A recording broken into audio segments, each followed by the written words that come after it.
Begini Gus, ada sedikit cerita. Ini kejadian baru kemarin-kemarin. Di saat waktu sholat, anak saya masih nonton TV Gus. Terus saya mengingatkan anak saya, Dek, TV-nya dimatikan, segera sholat, ingat Allah, segera ingat Allah. Nah anak saya nanya, Gus, Pak, kalau ingat Allah apanya yang diingat? Saya belum bisa jawab Gus. Jujur saja, saya bingung ya. Terus saya sering melihat Gus di YouTube ya, menerangkan Allah itu hidup, Allah itu hidup. Sengertinya saya, hidup itu ada dua unsur Gus. Hidup secara syariat, yaitu hidup yang dihidupkan makhluk. Hidup hakikat adalah dia yang maha hidup, Allah Subhanahu wa taala menurut saya. Kemudian secara syariat juga ya, rasa ada dua, maaf Gus, rasa ada dua unsur. Rasa lahir dan rasa batin. Lah, di sini Gus mengatakan tadi zikir dengan rasa. Zikir yang dengan rasa tentu bukan pakai ucap ya Gus ya. Lah, lalu rasa yang mana Gus? Apa yang lahir, apa yang batin? Di sini saya bingung Gus. Jadi ada 3 juta pertanyaan Gus. Satu, ingat Allah apanya yang diingat, supaya nanti ya kalau anak saya pulang saya bisa jawab. Nanti saya mau tanya Gus gitu. Saya tunggu Pak ya. Nah tadi hidup itu ada dua, syariat hidupnya makhluk, hidup yang dihidupkan, dan hidup yang hakikat yang maha hidup. Terus rasa lahir, rasa batin, pakai yang mana Gus? Terima kasih. Assalamualaikum warahmatullahi wabarakatuh. Waalaikumsalam warahmatullahi wabarakatuh. Dengan cara bagaimana kita mengingat Allah? Lewat mana? Yang diingat itu apanya? Gitu dah. Oh ngeten. Sadar atau tidak sadar jenengan, kita itu ruhaniyah sebelum diletakkan di dunia ini dulu sudah ketemu. Dengan modal itulah jenengan akan mengingat. Dengan cara bagaimana kita mengingat, kembali kepada asal.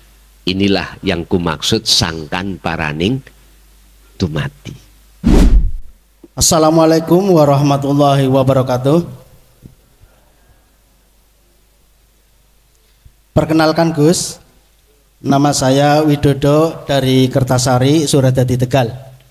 Ngacung Pak, gak ketok kula. Oh, umpetan cilik saya Gus. Pangapuntennya niki nyuwun sewu badhe tanglet. Pertanyaannya mungkin keluar dari tema pada malam hari ini Gus. Mohon maaf sekali lagi. Pertanyaannya seperti ini. Bagaimana cara supaya tahu asal usul penciptaan nur dari yang kosong menjadi sifat? Seperti itu Gus.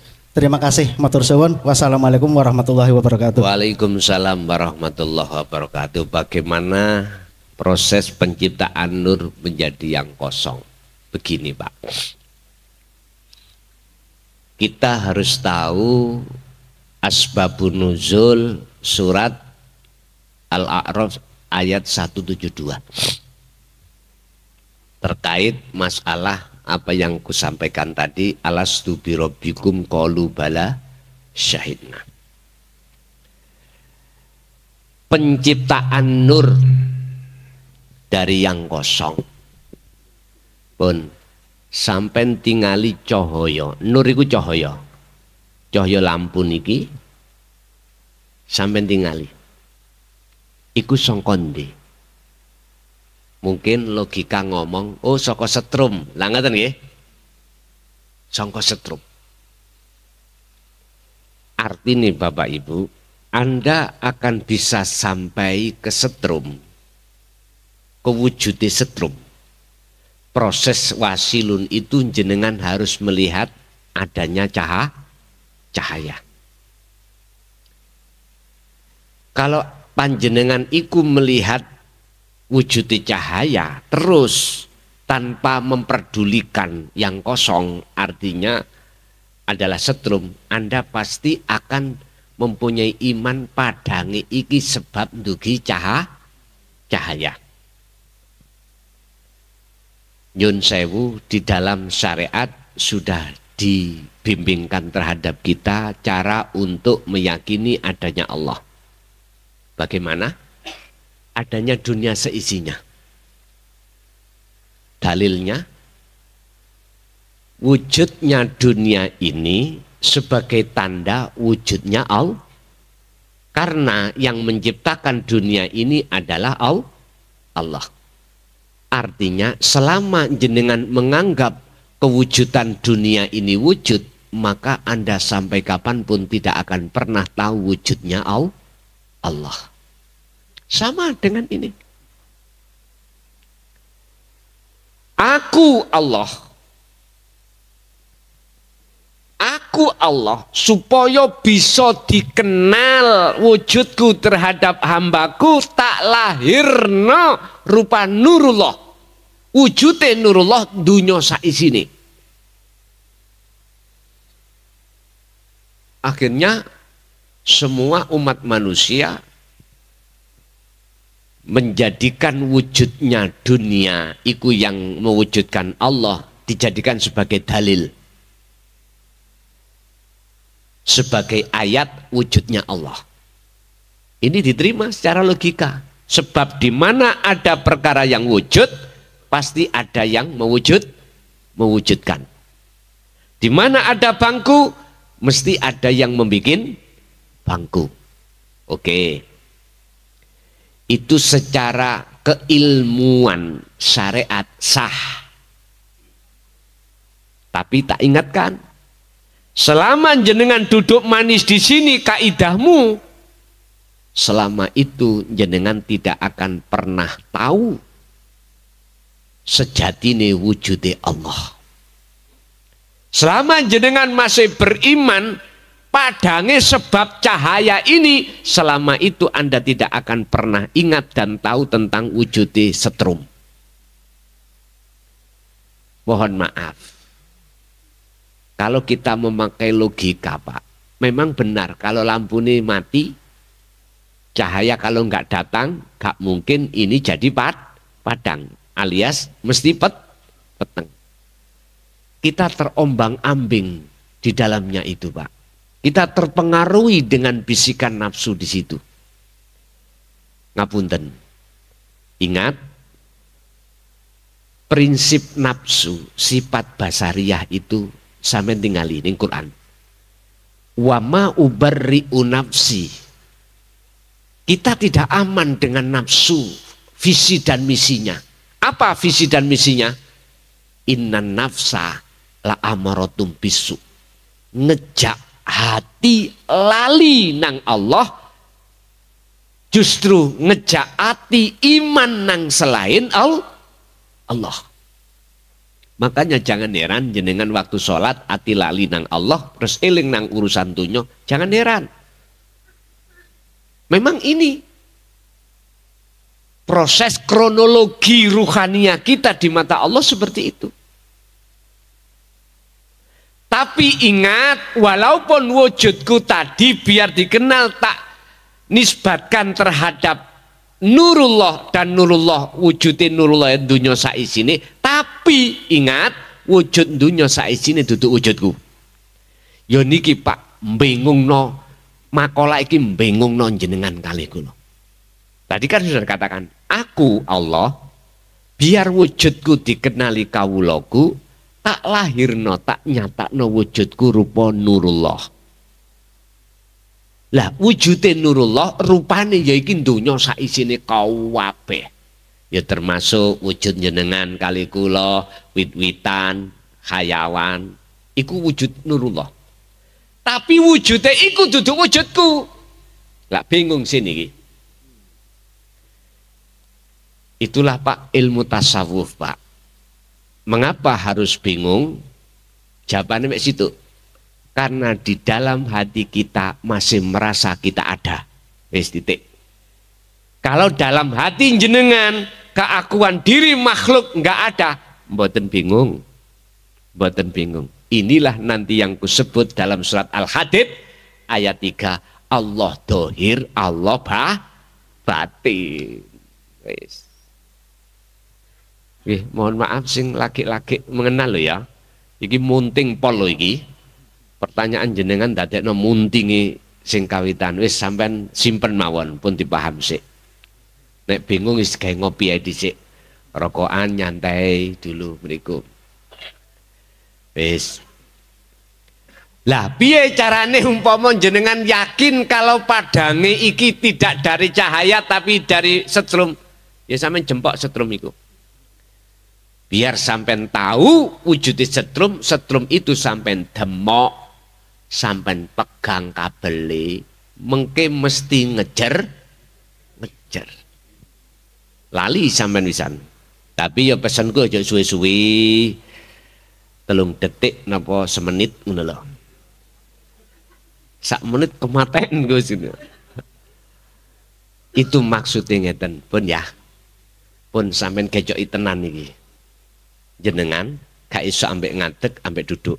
Enggak bisa ambek duduk berbaring. Biar jenengan iki njempok setrum. Akal iki lepas urusan dunya. Bersamaan dengan itu hati sing tadinya duwe rasa wujud keakuan diri lepas. Gampangnya sampean melepaskan diri, rasa iki sampean unculno rasane urip duduk rasa jenengan. Pun nemriku mengke nanti di situ jenengan akan ngalami proses di mana jenengan iku makslep lali urusan dunya. Wis sampean gak usah takut. Manakala diterjadikan sampai masuk di dalam alam kefanaan gelap, wis jangan takut. Pun sampai ikuti Allah memperjalankan jenengan ini. Sampai di mana jenengan nanti akan menemukan satu alam gung lewang liwung. Artinya sampai akan masuk dalam atu alam di mana terang benerang tidak tahu datangnya cahaya dari mana dan keakuan diri sampai tidak ada, yang berkibar di situ hanyalah innani anallah. Gini ki Pak, jiwa yang gendeng wonten mriki. Ati sampean mesti gendeng nang Allah wonten mriki. Wis, tapi sampean gak usah wedi. Gak usah takut. Sampean bisanya tidak takut kalau sirul asr itu betul-betul kuat. Sebab fungsinya sirul asr di tahapan pertama su'aul basyirah hanya meyakini, hanya hidup yang memperjalankan jenengan. Nggih, manakala jenengan di situ nanti ketemu para gaib makhluk malaikat, para kanjeng, para nabi, para rasul, para kekasih Allah, apapun sudah itu isi makhluk Pak. Semuanya isi makhluk. Wis ngalir mawon. Lakukanlah ini dalam 24 jam dengan semampu jenengan. Intinya sehari semalam jangan sama sekali ndak. Estu. Enggak bisa berdiri dengan duduk, enggak bisa duduk dengan berbaring, minimal jenengan ajenge sare. Ajenge sare. Wis, di situ ada kronologi kejadian-kejadian sing di luar batas kemampuan akal sampean. Udah sampean gak usah takut. Sok kadang jenengan iki ruhaniyah semerap jenengan keluar dari jasad sampean. Wis biarin. Sampean nganu teh, ojo wedi. Aku kok iso balik apa gak? Gak usah takut. Ingat prinsip, ketika ajal itu sudah waktunya, ya gak balik. Ketika itu enggak waktunya, ya belum datang, mesti balik. Wis prinsipnya itu tok aja. Bon, iku carane sampean kali kula untuk dikatakan jembok setrum, ketemu Allah di situ. Wis, ini gua surat Ali Imran ayat 191. Itu Pak kronologinya, cahaya sampai kekosongan dalam penciptaannya itu. Jadi ketika saat kesebut ruh nanti masuk rasa, kalau sudah masuk rasa ruh itu masuk di dalam cahaya atau nur. Ini nanti kalau sudah masuk pada hidup maka seluruhnya itu tidak ada.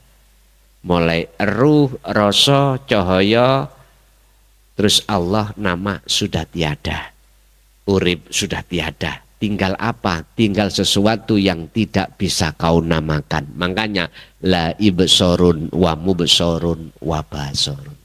Lanjut.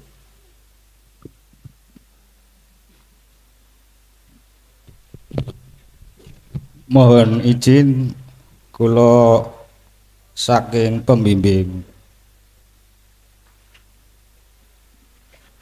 Assalamualaikum warahmatullahi wabarakatuh. Kula saking pembimbing Ustaz saking Kertasari, Kecamatan Suradadi, Kabupaten Tegal, badhe tanglek dumateng Bapak Kiai. Apa asal kejadian diri atau ihsan? 2. Apakah alam semesta yang tidak kelihatan itu adalah hidup? Apakah semua makhluk ada di dalamnya? Mohon dijelaskan. Kula mohon pandonganipun kula nderek ngaos kali pembimbing dari Kertasari. Wassalamualaikum warahmatullahi wabarakatuh. Waalaikumsalam warahmatullahi wabarakatuh. Inna lillah wa inna ilaihi raji'un. Asal muasal paran sangka Gusti Allah ya kudu balik ning Gusti Allah. Asal muasal jenengan fitrah harus bisa kembali fitrah. Nabi Adam asalnya negeri surga akhirat, bukan penduduk bumi. Nanti harus bisa kembali ke surga, bahasanya tadi. Kalau kita melihat proses asal muasal dari ahad, wa idh qala lil malaikati inni ja'ilun fil ardi khalifah. Sebelum manusia ini Allah ciptakan, Allah itu dawuh terhadap para malaikat, malaikat, inni ja'ilun fil ardi khalifah. Aku mau menjadikan khalifah di muka bumi ini. Khalifah itu pemimpin. Ternyata itulah manusia. Semua malaikat pada saat itu setuju, kecuali namanya Ajazil. Wakola Aidon Banul Jan. Mereka mengatakan, Ajazil itu berkata gini Pak nang Allah, ya Allah, bukankah kami setiap saat waktu bertasbih, bertahmid, mensucikan jenengan? Apakah nanti tidak akan menjadikan tumpah darah di muka bumi? Ajazil itu jawabnya ngoten. Lalu Allah bersabda, inni a'lamu ma la ta'lamun. Ini sak temeni ingsun. Ingsun Pak diterjemahkan secara syariat, ingsun iku Allah yang dawuh. Iku a'lamu, luweh ngerti, luweh paham, ma ing apa ta'lamun kang orang ngerti sira Ajazil. Ngoten iku, Ajazil iku keringetan sak jagung-jagung Pak. ketika saat didhawuhi Allah ngoten. Bapak Ibu, ini Nabi Adam belum ada. Nur Muhammad di dalam diri jenengan yaiku wiji kang dumadi sak lebete urip. Sesuai dengan tanyakan tadi ning Ahad. Cara gambar fisik nutfah di dalam mani itu ada sel. Itulah yang disebut Nur Muhammad. Bapak Ibu, ini kronologinya. Akhirnya secara syariat Allah menciptakan Adam. Jasate dari saripati tanah. Rohipun dari Allah sendiri. Yang secara bijaksana disebut Nur Muhammad. Sehingga tanpa Nur Muhammad, semua dunia saisi ini tidak akan pernah wujud. Jikalau tidak ada ndok, ya gak ono pitik. Sebetulnya bukan telur itu, Pak. Elas di dalam telur itu loh yang disebut Nur Muhammad. Gak akan terjadi wujudnya ayam. Pun ketika sudah wujud Allah dawuh. Wa idh qala tatkalane dawuh sapa Allah Gusti Allah lil malaikati terhadap malaikat usjudu do sujuda sira kabeh li Adama maring Nabi Adam. Akhirnya kamredeg malaikat iku sujud. Iki hukum syariat jenengan iku sujud nang kotak watu. Tahu kotak watu? Ka'bah. Iki hukum syariat. Tapi maksud hakikate ruhaniyah sampean sujud sing nguasai kotak batu itu. Ka'bah itu. Bener tersinggung loh ya. Bener tersinggung. Ini proses kita memangnya. Tapi ila iblis. Kecuali iblis ajazil wau. Sebab apa? Aba wastakbar wa kana minal kafirin. Di dalam diri iblis itu ada sifat yang namanya takabur. Sebab apa muncul takabur? Allah dawuh. Iblis dalam Gusti. Apa yang menjadikan penghalang dirimu kau tidak mau bersujud atas perintah aku? Jawabannya sederhana, Pak. Ana kholaqtani minar wa kholaqtahu mintin. Duh Gusti, kula kan sampean jadikan dari api. Sedangkan Adam dari tanah. Mulia mana? Mesti mulia dari api. Dari arah itulah, Pak. Akhirnya iblis nggak mau patuh atas perintah Allah. Nyun sewu. Ini kinayah. Ini sanepan, Pak. Ini isyarah. Maksudnya sebenarnya bagaimana? Nyun sewu. Kita golongan manusia. Ada yang miskin, ada yang kaya. Ada yang bodoh, ada yang alim. Ada yang jadi masyarakat biasa, ada yang menjadi pejabat. Ada manusia itu golongan sing gak tahu ibadah secara syariat, tapi ada yang ahli ibadah secara syariat. Hati-hati.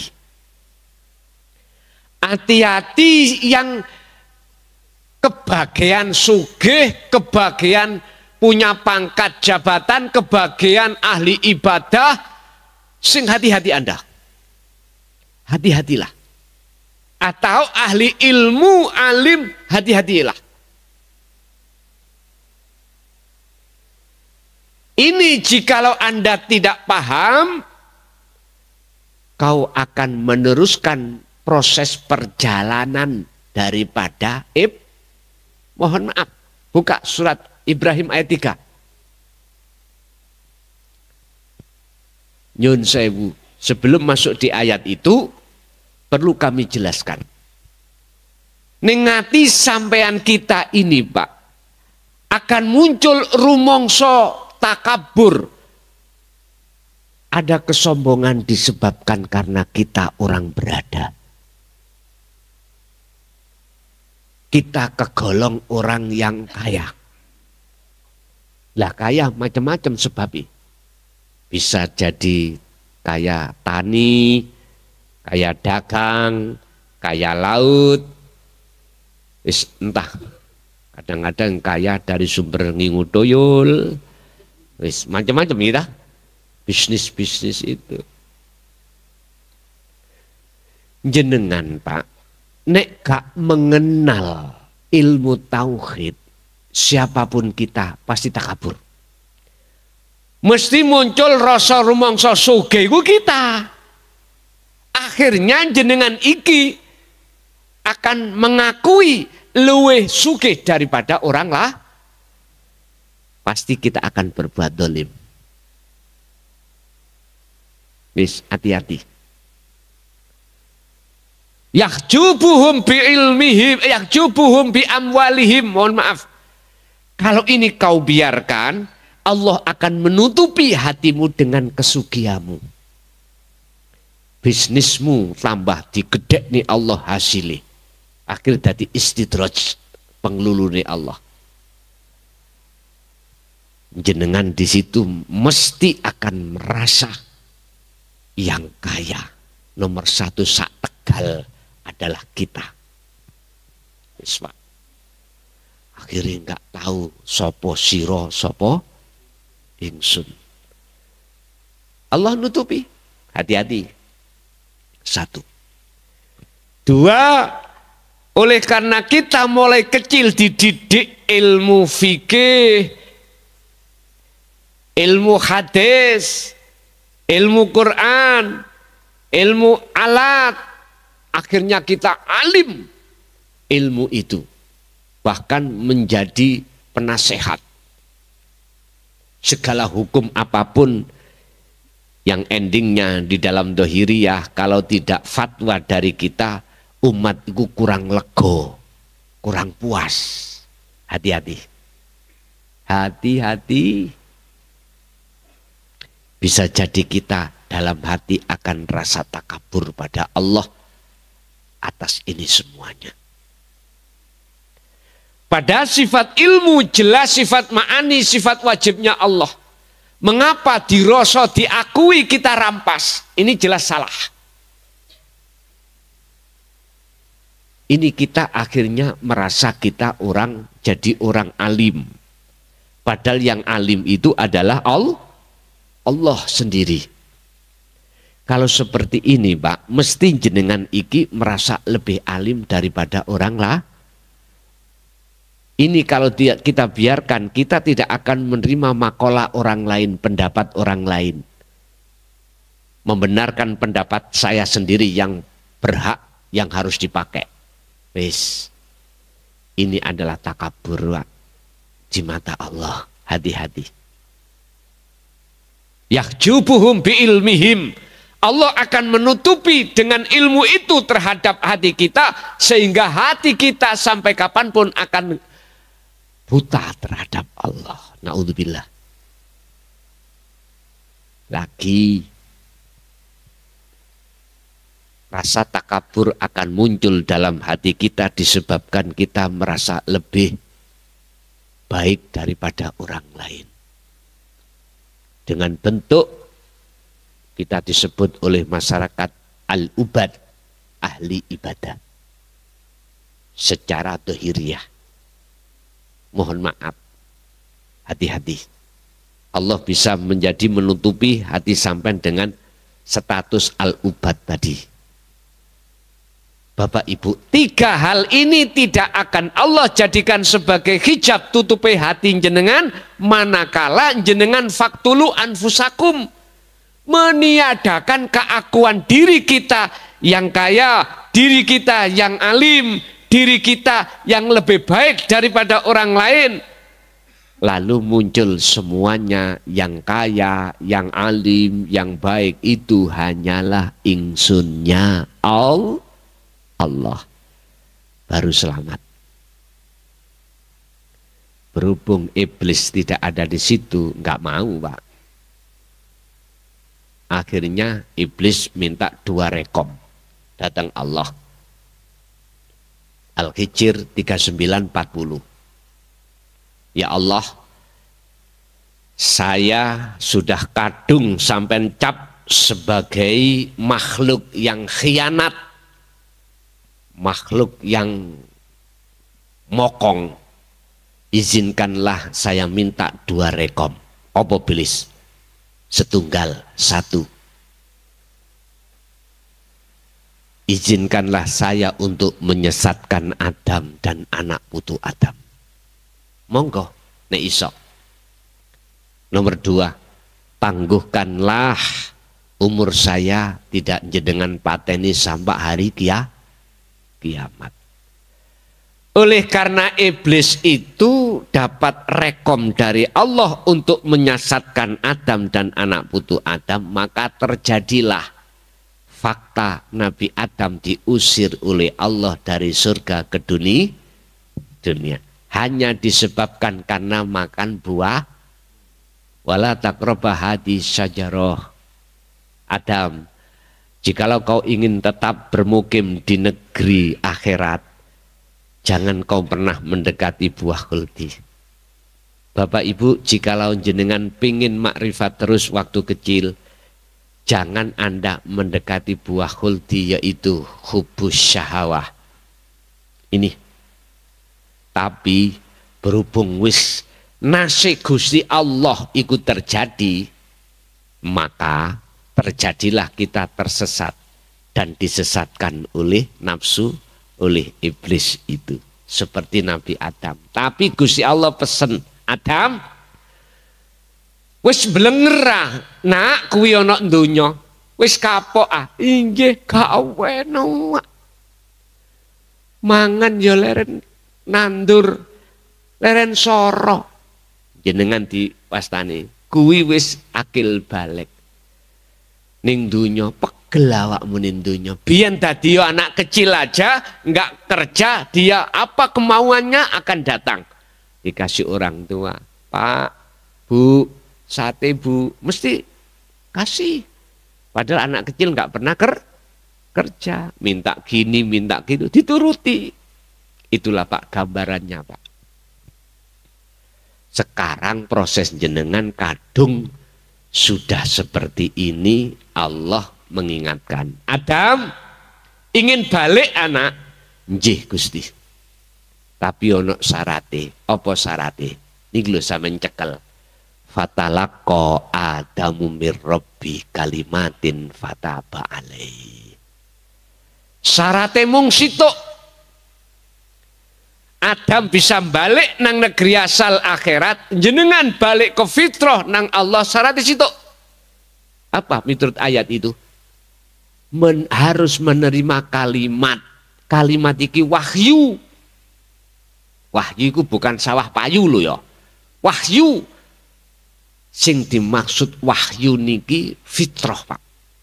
Apa yang menjadikan hati jenengan itu bisa kembali pada Allah. Itulah kefitrahan wahyu. Saya jawab, yang disebut kalimat adalah wahyu sing didik ruhaniah jenengan, tinggalkan iman selain Allah. Pun titik. Anik butullaha wastanibut taghut. Arahkanlah imanmu, ruhaniahmu itu hanya pada hidup. Wastanibut taghut, lan jauhkanlah hatimu dari taghut selain Allah. Faqala aidon wa may yakfur bitaghuti wa yu'min billah, barang siapa meninggalkan taghut maka wa yu'min billah, dia akan bertemu Allah. Carane ya niku wau, terusno oleh zikir niku.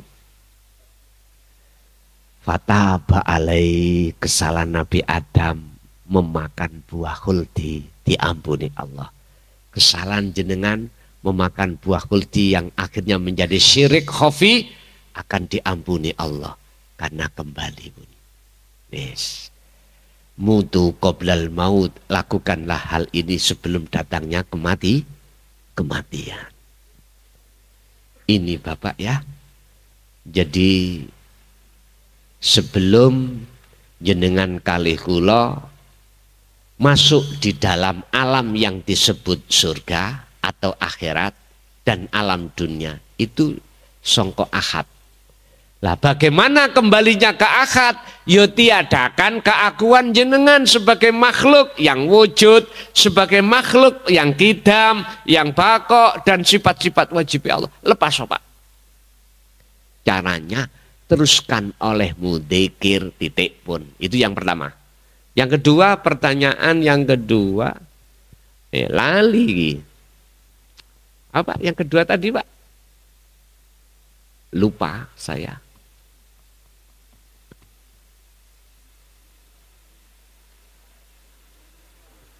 Kode lali nih.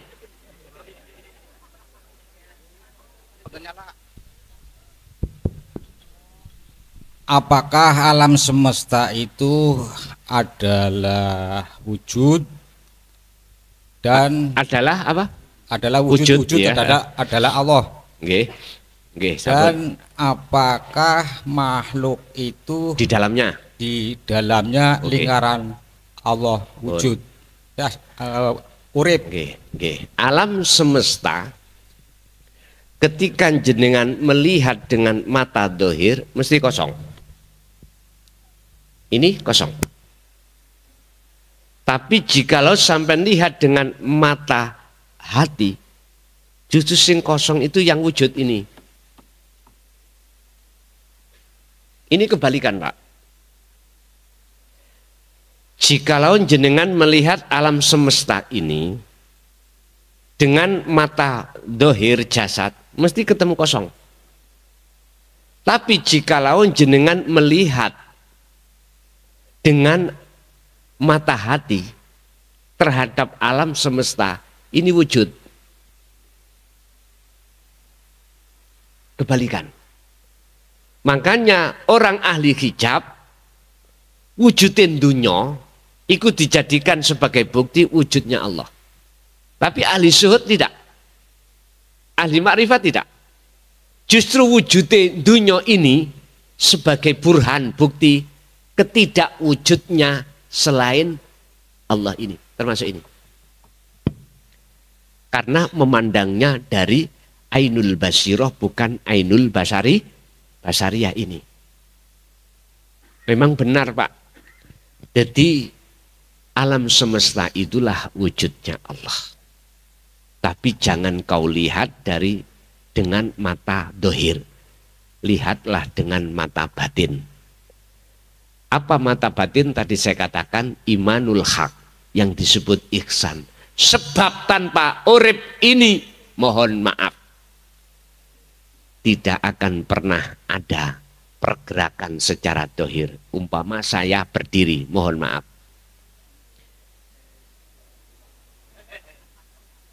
Kalau saya tidak bergerak, bayang-bayang nggak akan bergerak. Cetong ya?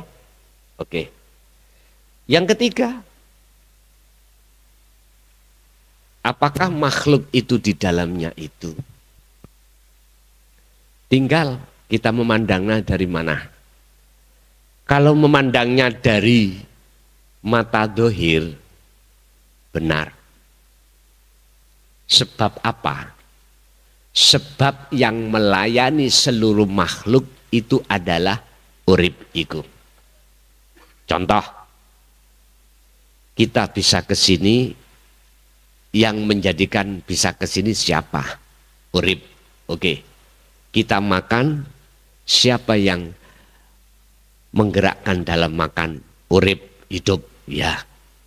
Sampah kita telan dan lain sebagainya. Intinya hanya urip itu yang melayani kita setiap detik. Dalam hal melihat, mendengar, berucap, bernafas, apapun tidak bisa lepas dari hidup. Tapi jikalau mandangnya ini dari pandangan rohaniah, tidak ada selain daripada yang ada. Bagaimana mungkin perkara yang tidak ada itu bisa melihat yang ada, bisa bergerak? Nggak bisa. Yang bisa bergerak, yang bisa melihat, itu yang ada sendiri. Sik bingung.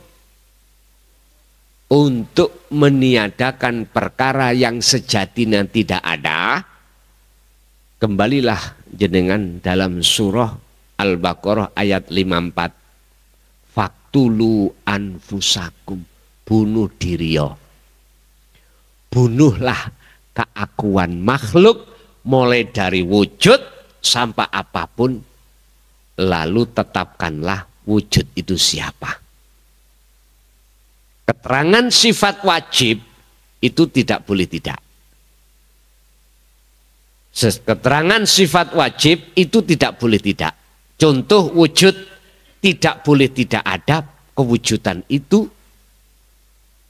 Ketidakwujudan itu dalam diri Allah. Artinya sing wujud hanyalah Allah.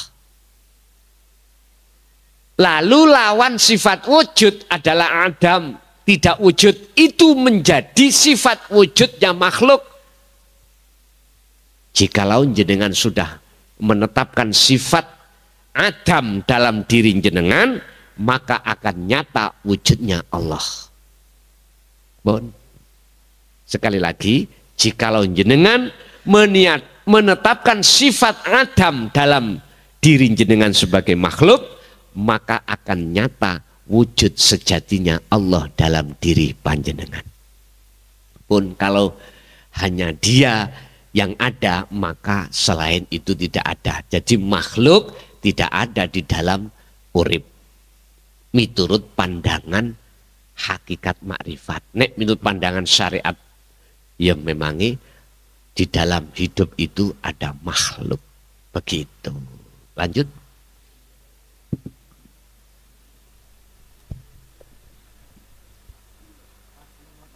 Assalamualaikum warahmatullahi wabarakatuh. Perkenalkan, nama saya Kajan dari Kertasari, Suradadi, Tegal. Saya akan bertanya kepada Bapak Kiai terkait dari awal masalah sholat. Bagaimana ketika sholat sedang sholat, akan tetapi saya mengingat pada Allah atau hudur, akan tetapi lupa akan rakaat atau bacaan. Apakah menurut syariat itu sholatnya sah atau tidak? Atau itu sah secara hakikat? Kedua, bagaimana orang yang masih di wilayah atau di makom syariat saja, itu rohaninya masih najis atau tidak? Terima kasih. Wassalamualaikum warahmatullahi wabarakatuh. Waalaikumsalam warahmatullahi wabarakatuh. Saya harus memakai dua kacamata. Kacamata syariat dan hakikat. Kacamata manusia dan kacamata Allah. Miturut kacamata syariat, berhubung jenengan waktu sholat iku ati sampai gendeng nang Gusti Allah, syariat itu nggak bisa menjadi hukum. Di dalam ilmu fuqaha tentang fikih dari mazhab siapapun, wong gendeng iku nggak bisa hukumi. Orang gila loh ya. Jadi dalam syariat itu terbatas menghukumnya itu. Harus sesuai dengan dalil akli. akliyah. Kalau dia tidak berakal, akhirnya dilalaikan Allah, ya sudah, syariat nggak bisa menghukumi. Terus bagaimana kacamata hakikat? Hafidhu ala sholawah was sholatil wusta wa qumu lillahi qanitin ai khashiin. Wajib sholat itu khusyuk bertemu Allah. Tapi untuk bertemu Allah ada dua golongan. Satu khos, kedua khawasul khawas. Kalau khos berarti dilalaikan akal sampean, tidak hanya hati, akal dilalaikan jenengan iki posisi dalam sholat. Apalagi rokaat lalai. Nggak bisa hukum syariat menghukumi. Karena sampean iku majnun, jadab. Pun satu. Nomor dua, secara kacamata hakikat mengunggui Allah, yaitu yang disebut inni wajjahtu wajhiya lilladzi fataras samawati wal arda hanifau wa ma ana minal musyrikin. Inilah sholat yang tidak menyekutukan Allah. Harusnya seperti ini. Dalam surat Al-An'am 79 ini tadi, jikalau ini wajah tu, sesungguhnya wajah ruhmu itu menghadap terhadap sifat Allah, tidak menghadap wajah tu wajhiya, wajah Allah, tapi menghadap sifat Allah yang berupa samawati wal ard, maka tidak wama ana minal musyrikin, manafinya harus ini akan hilang. Akhirnya wa ana minal musyrikin, dan saya termasuk orang yang menyekutukan Allah. Ini terang-terangan saya terangkan ini supaya umat Islam paham, supaya sholatnya itu meraih betul-betul sholat yang khusyuk. Jadi yang kedua, kalau jenengan diletakkan khawasul khawas, akal masih sambung Pak terhadap rokaat berapa, tapi hati sampean nggak sambung. Karena hati sampean di dalam genggaman Allah, sudah ke ahad. Akal sik disambung ke Allah, akhirnya jenengan bisa ngimami. Karena sampean membawa sifat papat, sidik, fatonah, tablek, amanah. Kalau yang khos tidak dibawakan ini, nggak dibawakan. Makanya tidak boleh jadi imam di tengah-tengah sholat wong syariat, bingung wong syariat nanti. Lah, mari takbiratul ihram langsung sujud, gak bingung wis jadi makmumai dulu. Bon. Yang pertama, yang kedua, apakah ruhaniyahnya kita orang syariat itu masih kotor? Lah gitu nih. Bon. Tadi sudah saya katakan manusia itu ada jasmani, ada rohani. Jasmani dididik hukum syariat, rohani dididik hukum hakikat. Jasmani hablum minan-nas, rohani hablum minallah. Jasmani dunia, rohani akhirat. Apakah kita yang ada di syariat itu ruhaniyahnya mesti masih kotor? Jawabannya ada dua. Jikalau jenengan berjalan dengan kaki satu, piye rasane? Pincang toh? Pincang. Jikalau hati jenengan belum menerima yastami'unal qaula wa yattabi'una aksanahu, Az-Zumar ayat 17-18. Orang yang dipilih oleh Allah,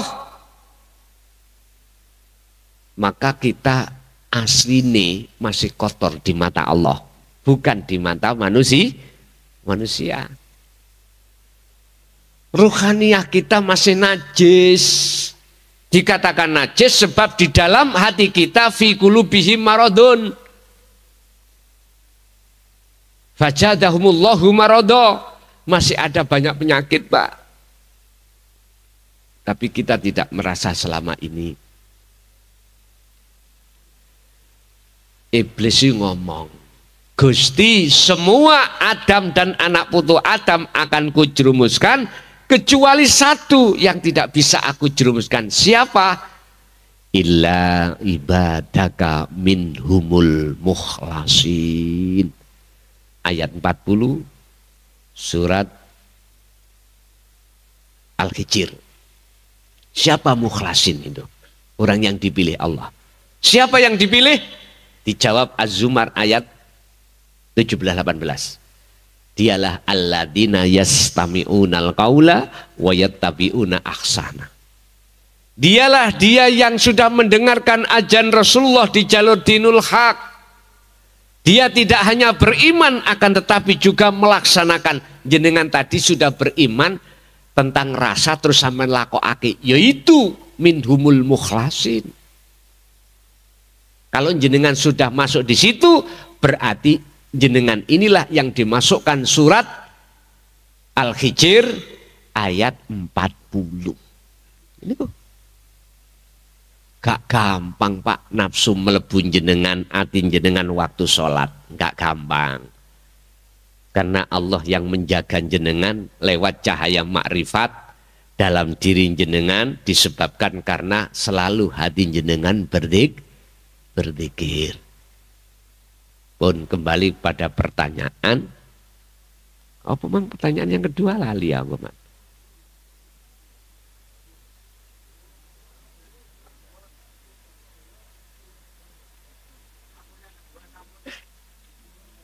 Sampun dan yang kedua.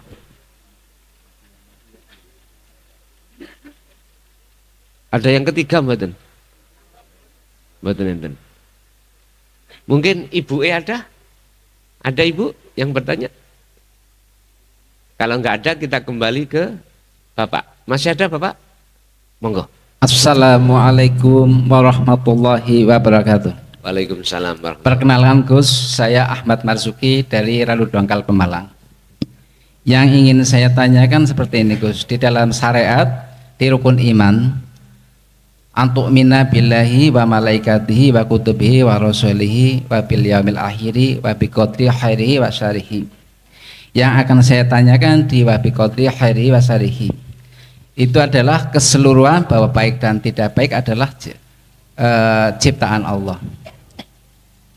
Tapi di sini praktek kita disuruh bahwa manakala yang baik dinisbatkan ke Allah, tapi yang tidak baik dinisbatkan pada diri kita yang melakukan. Bagaimana menurut Gus dalam pandangan hakikat di hal yang seperti itu? Atas jawabannya saya ucapkan terima kasih. Assalamualaikum warahmatullahi wabarakatuh. Waalaikumsalam warahmatullahi wabarakatuh. Syuhudul wahda fil kasroh. Ahli syuhud itu selalu meniadakan selain Allah. Sehingga beliau selalu ada di alam kefanaan. Ingat, dzikir di dalam hikam itu ada 4 Pak. 4 golongan. Ada orang yang berzikir lesannya tapi hatinya lalai. Ada orang yang hatinya berzikir pada Allah tapi juga lalai pada Allah. Ada yang ketiga, orang yang berzikir tapi dia itu masih merasa dirinya ada, tapi Allah sudah terasa dekat. Yang ketiga tahapan, orang yang berzikir sudah kefanaan selain Allah. Berkenaan dengan pertanyaan khairihi wa syarrihi minallah. Satu ayat lain, jikalau ada yang baik itu datangnya dari Allah, jikalau jelek itu datangnya dari dirimu sendiri. Maksudnya nafsu. Jenengan biar tidak menuduh ada sesuatu yang berkuasa selain Allah, harus syuhudul wahdah fil kasroh. Artinya mengahadiahkan untuk menuju ke ahad. Mengahadiahkan hal-hal yang banyak untuk menuju ke tunggal, ke esa. Piye carane? Empun ningali nama Allah, empun ningali nama malaikat, empun ningali hal-hal yang kayaknya dari makhluk. tapi lihatlah hidup. Kita kalau melihat hidup, maka tidak ada nama baik dan buruk. Karena nggak ada. Buruk ya sesebutan makhluk, baik ya sesebutan makhluk.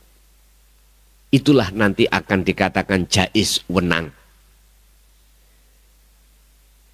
Secara hakikat kita memandang, jangan mandang baik buruknya, karena itu makhluk. Pandanglah hidup yang berperan siapa. Kembali lagi caranya, faktulu anfusakum, tiadakanlah, fanakanlah selain Allah di dalam dirimu.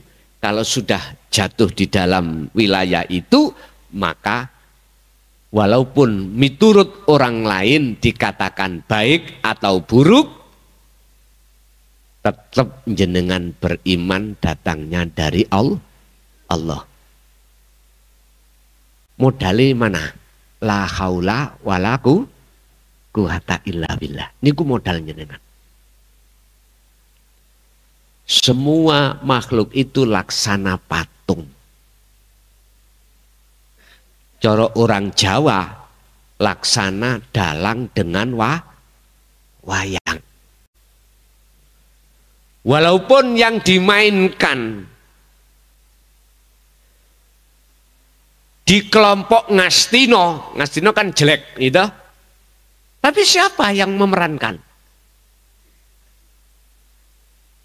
Terus yang memerankan di dalam Negoro Ngamarta baik kanan siapa? Dalang lagi. Tinggal kita melihat dari mana, Pak? Kalau kita melihat dari sisi makhluk, beda, kita gak menyebut, gak ingat pada dalang. Siapa sih ngomong Petruk, Bagong? Siapa sih ngomong di dalam Ngastino? Di situ buto ijo, lho nana buto ah. Wis pokoke golongan sing kiwa-kiwa niki lho. Tapi jenengan nek gelem kembali langsung asine sing ngomong sinten? Jawabane Pak Dalang. Tinggal kita melihat dari sisi mana gitu aja, Pak. Lah, kalau melihat dari ayat, jikalau iku sayyi'ah jelek min nafsih, dari dirimu, dari diri siapa?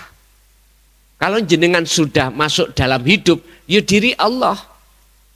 Diriku kan dari huruf nun faksin toh Pak, nafsu, ingsun, diri. Tinggal diri lari kemana? Diri Allah apa diri makhluk? Makanya hilangkan kedirian makhluk dalam dirimu, pasti akan nyata dirinya Allah. Begitu Pak. Tapi tetap saya menghormati di dalam sistem syariat. Mengapa dikatakan kalau baik dari Allah, kalau jelek dari dirimu sendiri? Iku supaya secara jasmani kita tidak terbiasa melakukan perkara yang jelek. Ngoten lu asli nih. Makanya ada hukum dua, larangan dan perintah ada di situ. Cuman sayang sedikit, hukum larangan perintah secara rohaniah itu tidak mereka terima. Ini. Sehingga kita orang syariat sampai kapanpun tetap rohaniah kita di mata Allah najis. Dikatakan najis, dalam hati kita masih ada iman selain Allah. Lanjut, masih ada? Assalamualaikum warahmatullahi wabarakatuh. Waalaikumsalam warahmatullahi wabarakatuh. Perkenalan Gus dari Tegal. Begini Gus, ada sedikit cerita. Ini kejadian baru kemarin-kemarin. Di saat waktu sholat, anak saya masih nonton TV Gus. Terus saya mengingatkan anak saya, Dek, TV-nya dimatikan, segera sholat, ingat Allah, segera ingat Allah. Nah anak saya nanya Gus, Pak kalau ingat Allah apanya yang diingat? Saya belum bisa jawab, Gus. Jujur saja, saya bingung ya. Terus saya sering melihat Gus di YouTube ya, menerangkan Allah itu hidup, Allah itu hidup. Sengertinya saya hidup itu ada dua unsur, Gus. Hidup secara syariat, yaitu hidup yang dihidupkan makhluk. Hidup hakikat adalah dia yang maha hidup, Allah Subhanahu wa taala menurut saya. Kemudian secara syariat juga ya, rasa ada dua, maaf Gus, rasa ada dua unsur, rasa lahir dan rasa batin.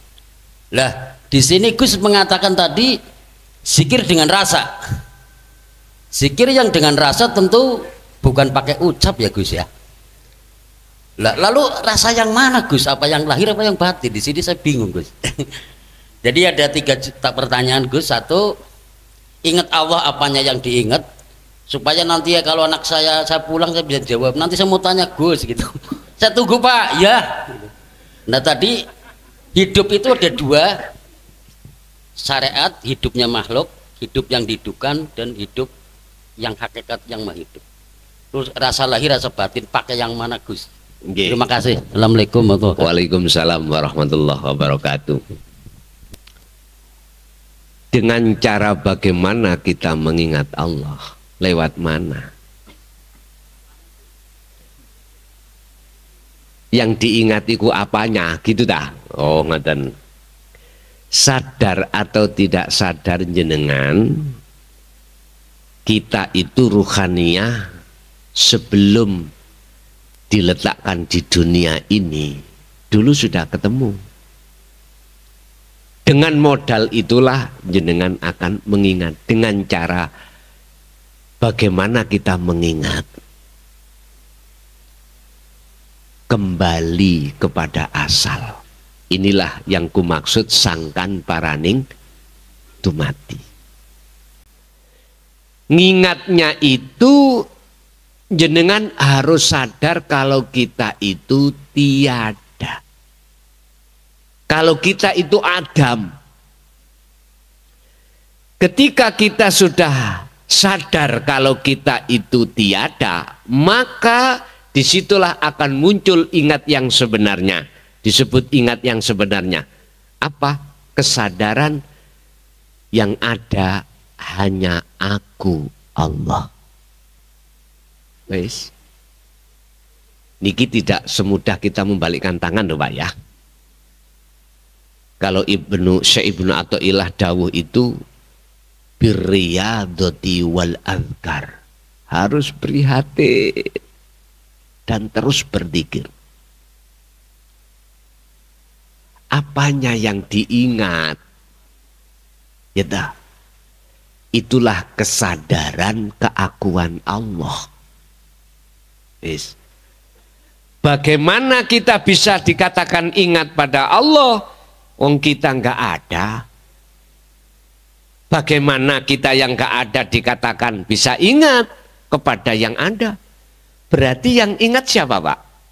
Allah sendiri setelah jenengan kali kula meniadakan dengan bentuk kesadaran bahwasanya diri itu tidak ada.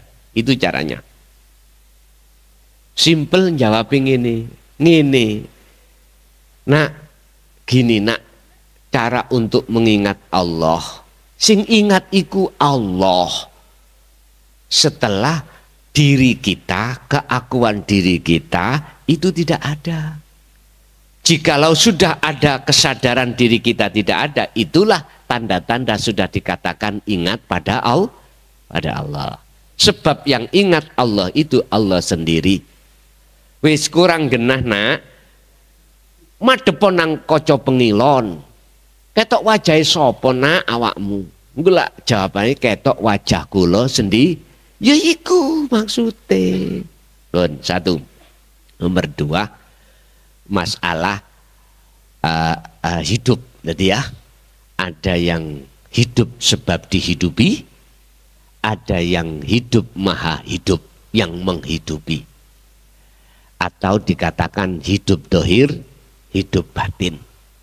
Inilah Pak yang saya maksud, huwal awwalu wal akhiru wadzohiru wal batin. Sampean harus meniadakan yen manusia hidup dalam diri manusia yang disebut ruh itu sebab dihidupan Allah. Iki sampean tiadakan. Kalau jenengan boten meniadakan ini, kita merasa hidup sebab dihidupi oleh Allah. Sebab kita asalnya itu mati atau tidak ada. Pun Pak, sampean mriki wau ono tujuan teko omah apa ngaji. Oke, itulah hakikat tujuan. Kalau sudah sampai di sini berarti jenengan iku sudah makrifat. Lah makrifat iku nyatane hakikat. Tapi berangkatnya ke sini seakan-akan jenengan ke sini bisanya ke sini itu numpak syariat dan thariqah. Apa syariate? Sepeda, mobil. Apa thariqahe? Jalan ini. Tapi ketika sampean sudah di ahad, di makrifat duduk di sini, mana sepedai? Sampean parkir mboten? Parkir nggih? Mboten digowecoki terus gendong. Terus jalannya nanti tadi mana? Sampean lewati tok toh? Artinya apa, Pak?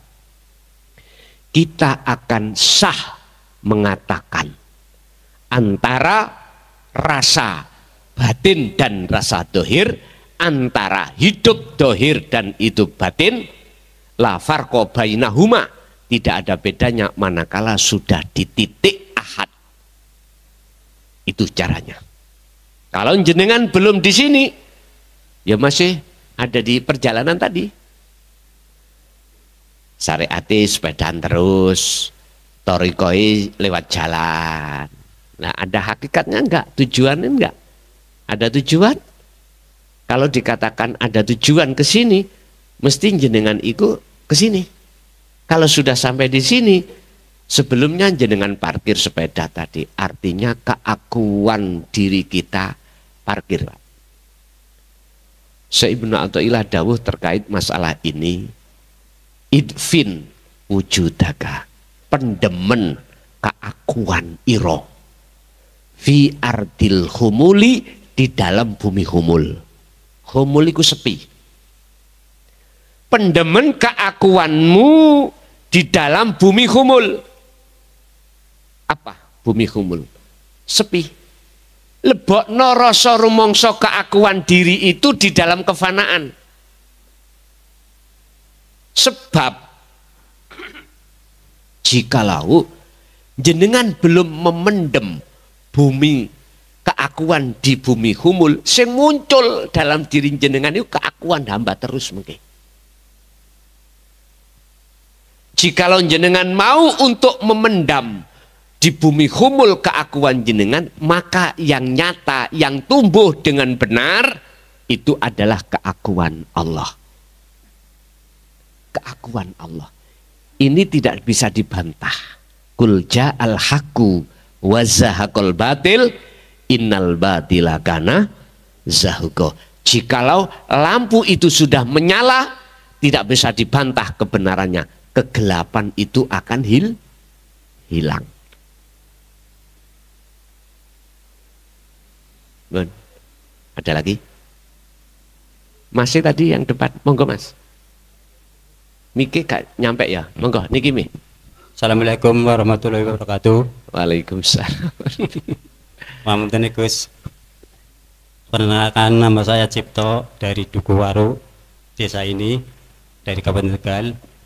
Mohon maaf Gus, saya mewakili Jamiah Jaya Abadi Nur Iman. Nyuwun izin pada tanggal Gus. Pertanyaan pertama mewakili Jamiah. Wajibkah umat Islam harus bertauhid? Kaping kalih nyuwun pitutur fatwa dipun panjenengan Gus tentang bagaimana, barangkali ada trik yang jitu Gus, supaya zikir kita bisa cepat nyampe ke usulan. Kalau boleh pertanyaan ketiga tentang isyarah Gus. Isyarah. Iya.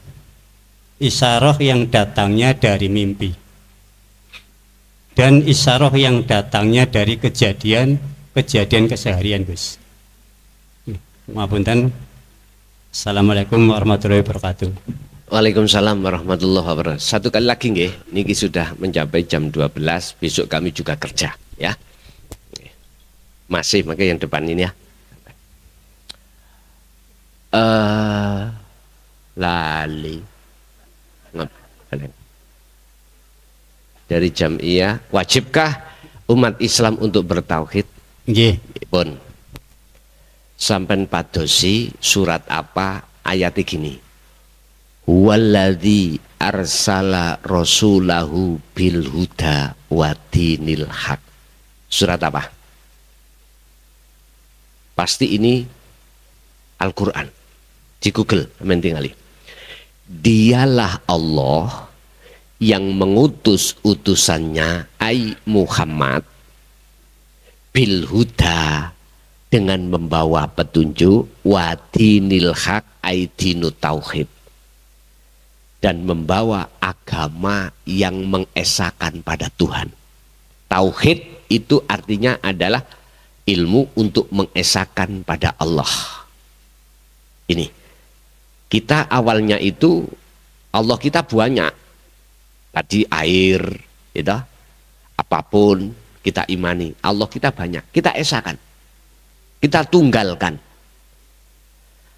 Maksud dan tujuannya apa? Liyudhirohu ala dini kullih, untuk membebaskan hati jenengan dari belenggunya nafsu.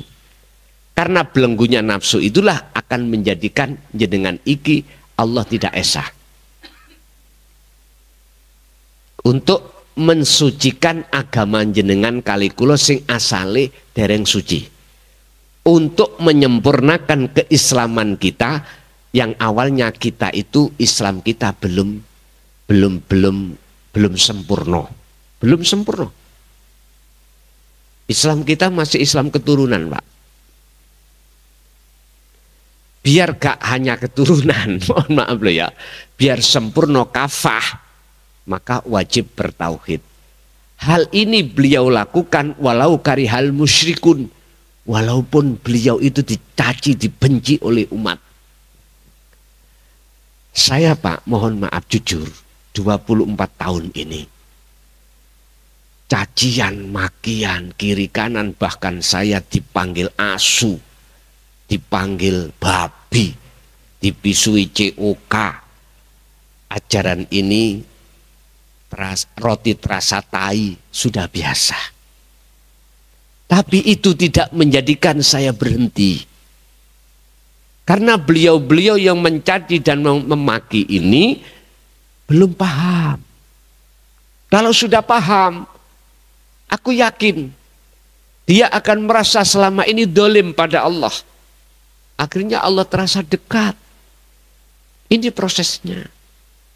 Makanya ketika Rasulullah masuk di dalam kaum Taif, ajaran beliau bukannya diterima, bahkan dihujat, bahkan Rasulullah diantemi sampai teletongi onta, bahkan dengan batu.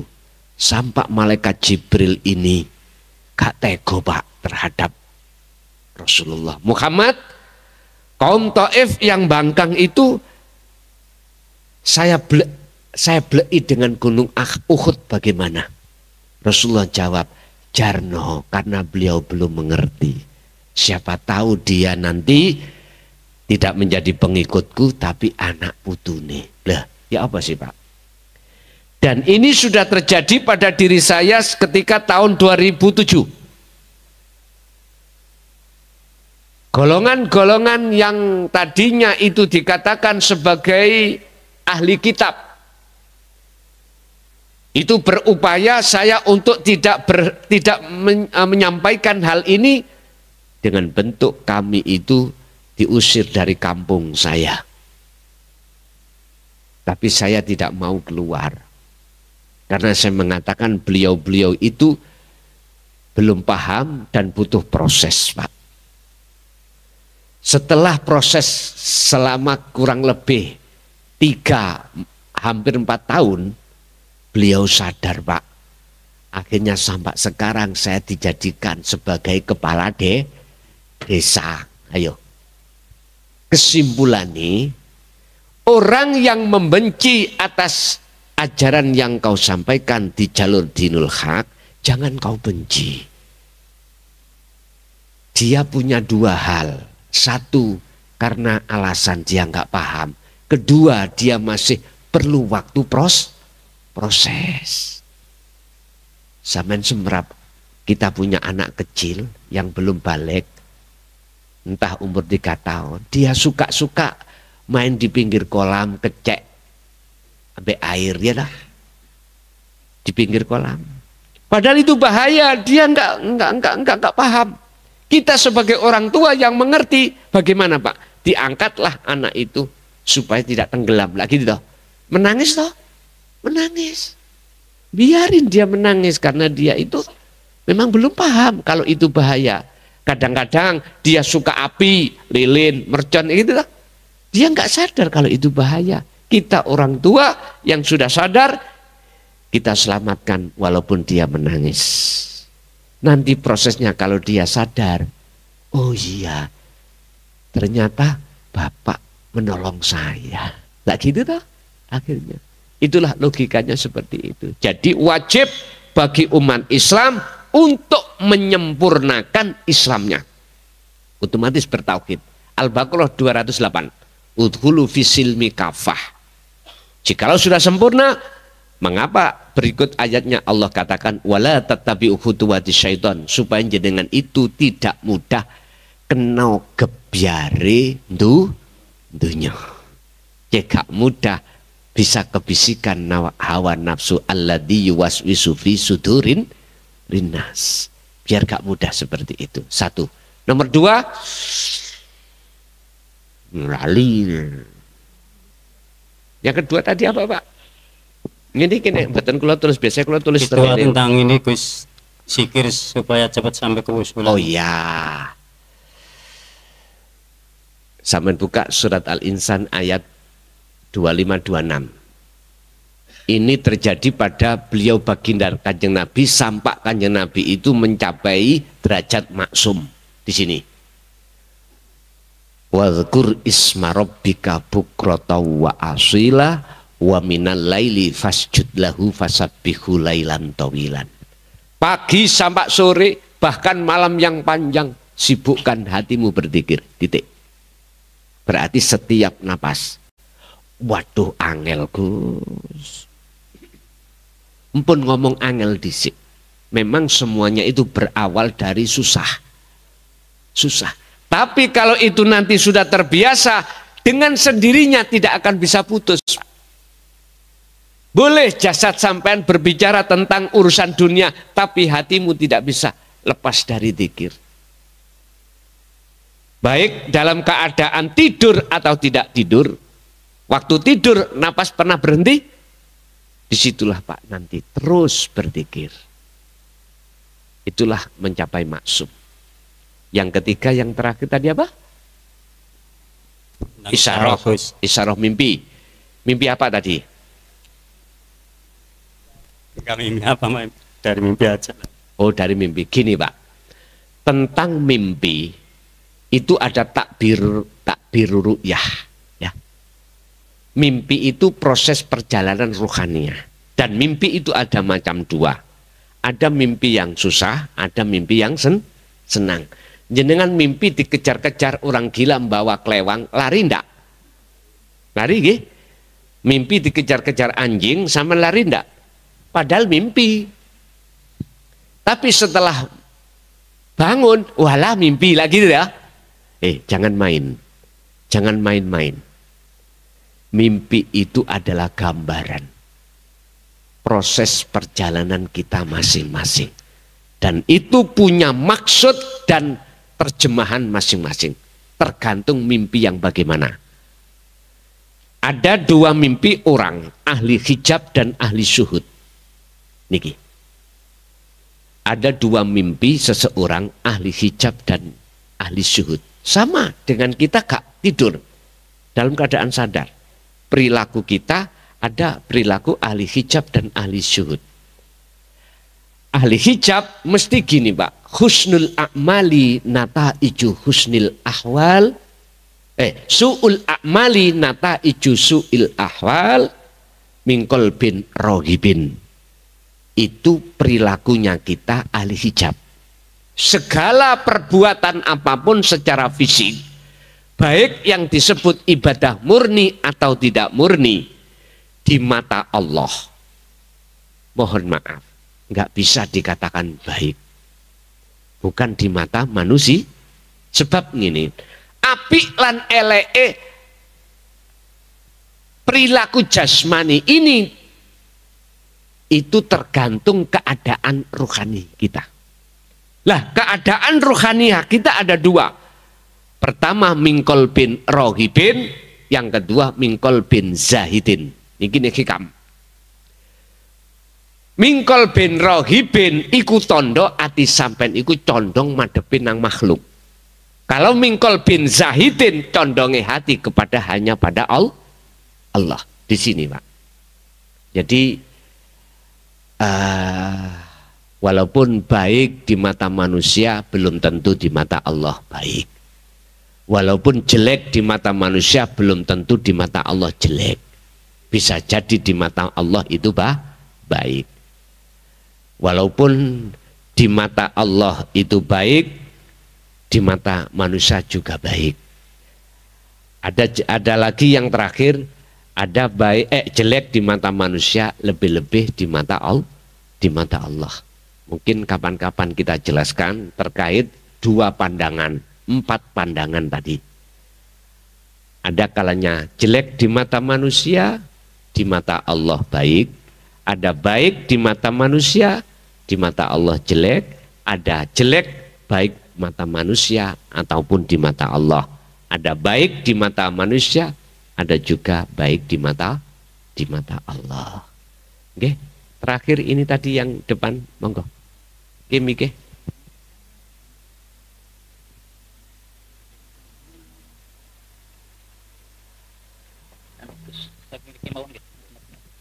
Oke, izin. Pertanyaannya saya ilustrasikan aja Gus ya, biar maksud saya tersampaikan. Saya itu pulang dari sini ke rumah memerlukan waktu kira-kira 2 jam. Saya mau ndak mau saya harus pakai helm karena saya yakin ada polisi. Di pertengahan jalan saya tengok-tengok memang tidak ada polisi, tapi tetap saya pakai helm karena saya tahu bahwa dia polisi sedang mengawasi saya. Lanjut perjalanan, ketemu dengan polisi dan polisi itu bertanya pada saya, kenapa kamu pakai helm? Karena saya tahu ada kamu di sini, ketemu kamu di sini. Cuma pertanyaan saya, bagaimana caranya saya pulang dari sini ke rumah tetap pakai helm? Karena saya itu merasa bahwa polisinya itu adalah aku. Karena yang tadi jenengan ucapkan dari awal, dari pertengahan, bila nanti kita sudah game over dan belum menemukan akunya itu, kita tidak bisa ditolong.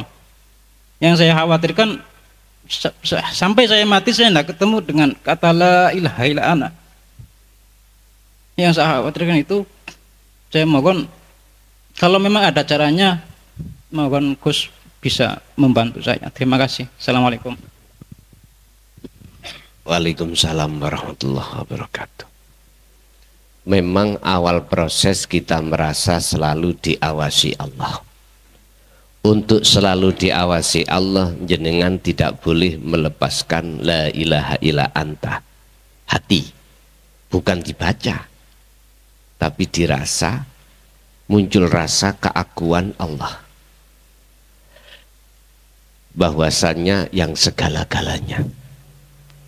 Lah, bagaimana caranya secara spesifik atau secara cepat muncul keakuan diri sebagai Allah, bukan keakuan diri sebagai manusia? Mudah. Jatuhlah kau dari langit ke bawah. Sampean turuno dari langit dari gedung sab itu ngerutuh bisa, dan atau sampai naik dari gedung ke atas bisa, tapi lebih cepat jenengan jatuh ke atas turun ke bawah. Piye carane? Iki nek didengarkan kaum syariat munting, Pak. Akhirnya menuduh Syekh Siti Jenar. Padahal sebelum saya ngomong ada dasar dulu. Buka surat Al-Anbiya ayat 25. Muhammad tidak akan dijadikan sebagai utusan manakala beliau tidak menjelaskan la ilaha illa ana. Titik. Artinya dengan adanya surat Al-Anbiya ayat 25 itu menunjukkan bahwasanya Muhammad ibnu Abdillah itu waktu zaman dulu menjelaskan terhadap sahabat tentang kedudukan illa ana. Bagaimana caranya? Sampai harus memakai sistem majedubun. Bagaimana sistem majedubun? Gini. Dalam hati sampean jangan menyebut aku makhluk. Sebutan aku Allah urip. Ini majedubun. Kalau wasilun, mohon maaf, proses fanakno keakuan dirimu lewat rasa, setelah itu akan muncul nyatanya akunya Allah pun. Niku carane. Tinggal pilih yang mana, monggo. Bon, Bapak Ibu hadirin jamaah rahimakumullah, semoga ilmu apa yang sudah Allah terangkan pada kita menjadi sebuah ilmu yang bermanfaat terhadap perjalanan hidup dan kehidupan kita dan anak putu kita ila yaumil qiyamah. Lahumul Fatihah.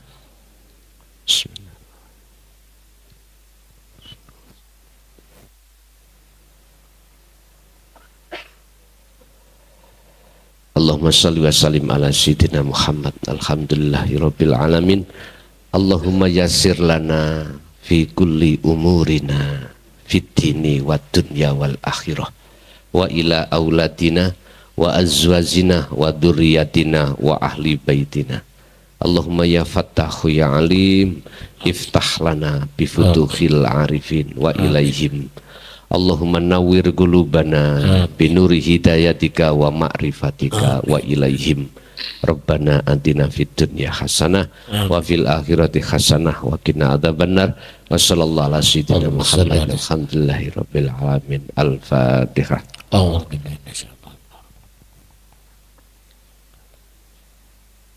Kurang lebihnya mohon maaf. Akhirul kalam. Assalamualaikum warahmatullahi wabarakatuh. Waalaikumsalam.